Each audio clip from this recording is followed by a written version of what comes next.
Halo teman-teman, masuk hari kelima, biasanya fisik sudah mulai terbiasa, tapi mental mulai diuji. Ada sebuah rahasia umum. Orang yang sedang lapar itu cenderung lebih mudah marah atau cranky. Pernah nggak? Lagi asyik scrolling, tiba-tiba baca komentar yang nyebelin. Atau ada pesan di grup WhatsApp keluarga atau kantor yang rasanya pengen banget kita balas dengan kata-kata pedas. Rasanya jempol ini sudah gatal banget mau memencet tombol send untuk meluruskan atau malah membalas ejekan tersebut. Ingat, Nabi Muhammad SAW pernah bersabda, "Jika salah seorang dari kalian sedang berpuasa, maka janganlah ia berucap kotor dan berteriak-teriak. Jika ada orang yang mencelanya atau mengajaknya berkelahi, hendaklah ia mengatakan, 'Aku sedang berpuasa.'" Di hari kelima ini, yuk kita bahas gimana caranya mempraktikkan "aku sedang berpuasa" dalam bentuk ketenangan digital. Pernahkah kalian menyadari bahwa teknologi digital memang dirancang untuk membuat kita serba instan? Ada notifikasi, kita langsung buka. Ada komentar pedas, kita langsung balas. Kecepatan internet secara tidak sadar telah memperpendek sumbu sabar kita. Kita menjadi pribadi yang reaktif, bukan responsif. Sebelum kalian bereaksi, ingat 3 poin berikut. 1. Mekanisme lampu merah mental. Saat kita merasa tersinggung oleh sebuah pesan atau komentar, otak kita masuk ke mode fight or flight. Emosi mengambil alih logika. Disinilah puasa berperan sebagai rem darurat. Gunakan aturan 10 detik. Begitu jempolmu sudah gemetar ingin mengetik balasan yang sarkas, berhentilah. Jangan tekan tombol apapun. Dalam 10 detik itu, oksigen akan kembali ke otak logismu. Dan kamu akan menyadari bahwa kemarahan itu biasanya hanya bertahan sesaat, tapi penyesalannya bisa bertahan lama. 2. Menghargai keheningan.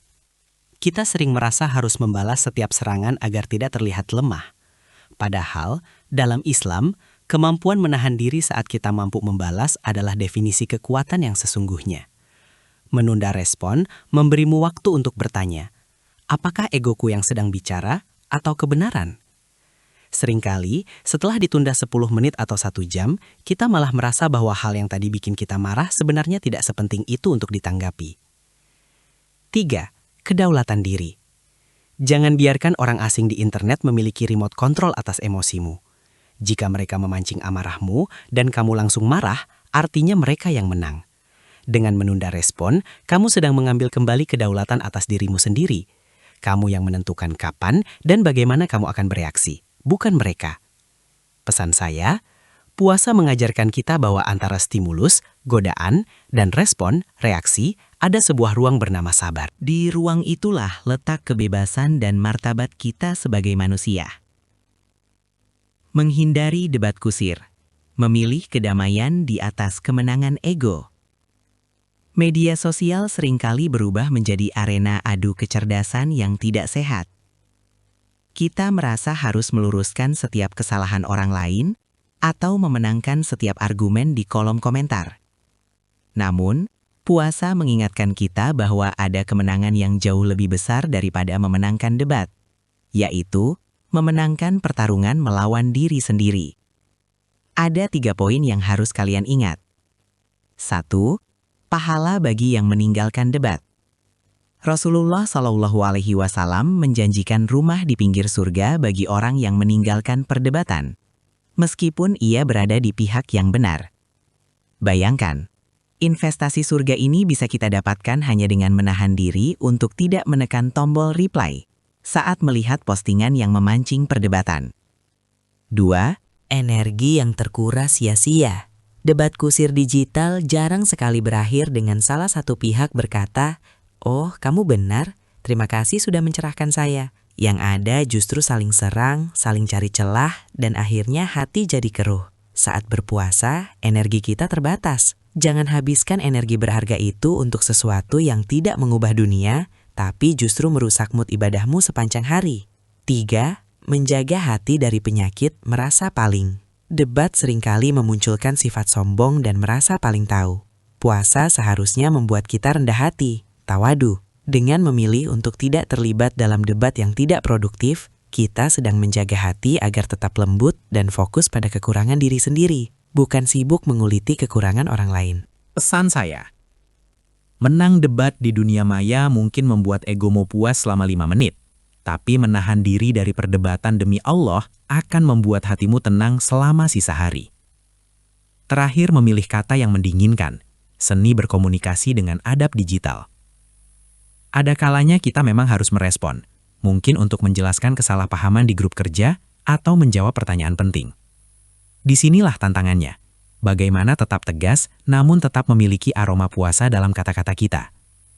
Puasa seharusnya mengubah tone bicara kita dari yang tadinya kasar atau sarkas menjadi lebih teduh dan berwibawa. Biasakan 3 poin berikut. Lidah yang basah dengan kebaikan. Di saat mulut terasa kering karena haus, jangan biarkan kata-kata kita juga kering dari empati. Pilihlah diksi yang tidak menyerang personal. Gunakan kata-kata seperti, "Saya menghargai pendapatmu, tapi daripada kamu salah total, dengerin ya." Perbedaan kecil dalam pemilihan kata ini menentukan apakah kita sedang membangun jembatan atau justru membakar jembatan. 2. Sarkasme adalah racun puasa. Seringkali kita merasa tidak marah, tapi kita membalas dengan sindiran halus atau sarkasme. Ingat, sarkasme adalah bentuk kemarahan yang disamar-samarkan. Dalam kondisi berpuasa, kejujuran dan kelembutan adalah standar utama. Jika tidak bisa memberikan solusi yang mendinginkan suasana, lebih baik mendoakan dalam diam. 3. Jejak digital adalah amal jariah atau dosa jariah. Bayangkan, setiap komentar yang kamu tulis hari ini sebagai sebuah prasasti yang tidak akan hilang. Apakah tulisan itu akan membuat orang yang membacanya merasa tenang atau justru merasa sakit hati? Jadikan jari-jarimu sebagai wasilah perantara kebaikan. Biarkan orang mengenalmu sebagai pribadi yang teduh di dunia maya, yang kata-katanya selalu ditunggu karena memberikan kedamaian, bukan kegaduhan. Pesan saya, puasa yang sempurna adalah saat rasa haus di tenggorokanmu berbanding lurus dengan kelembutan yang keluar dari lisan dan ketikanmu. Kesimpulannya adalah puasa itu bukan cuma soal memindahkan jam makan, tapi soal memindahkan kendali hidup dari emosi ke kesadaran. Menjadi sabar itu keren, tapi menjadi sabar di saat kita punya kesempatan untuk marah itu jauh lebih hebat. Mari jadikan hari kelima ini sebagai hari zero konflik. Mari kita tebarkan kedamaian, baik lewat lisan maupun lewat ketikan jempol kita. Dan sebagai penutup, coba langkah nyata berikut mulai hari ini. Hari ini, kalau ada grup WA atau akun yang isinya cuma perdebatan atau nyinyiran, jangan dibuka sama sekali. Leave it unread. Ketik doa bukan hujatan. Setiap kali kamu merasa kesal dengan postingan atau pesan seseorang, jangan dibalas dengan makian. Cukup ucapkan ini soim, aku sedang puasa, di dalam hati, lalu doakan orang tersebut agar diberi hidayah. The Draft Method. Kalau kamu benar-benar merasa harus menuliskan kemarahanmu, tuliskan saja di aplikasi Notes atau simpan di draft. Jangan dikirim. Biasanya, setelah berbuka puasa dan perut sudah kenyang, kamu akan membaca ulang draft itu dan bersyukur karena tidak pernah mengirimkannya. 4. Put down the phone. Saat emosi mulai memuncak karena konten digital, letakkan HP-mu secara fisik. Menjauh dari layar sejauh 2 meter saja sudah cukup untuk memutus koneksi emosional negatif tersebut. 5. Filter diskusi. Jika kamu melihat postingan yang memicu kontroversi, katakan pada diri sendiri, ini bukan medanku untuk berjuang hari ini. Lalu, teruslah scrolling atau tutup aplikasinya. 6. The agree to disagree mindset. Terimalah bahwa tidak semua orang harus setuju denganmu, dan kamu tidak bertanggung jawab untuk mengubah pikiran semua orang di internet. Fokuslah pada lingkaran pengaruhmu yang nyata. 7.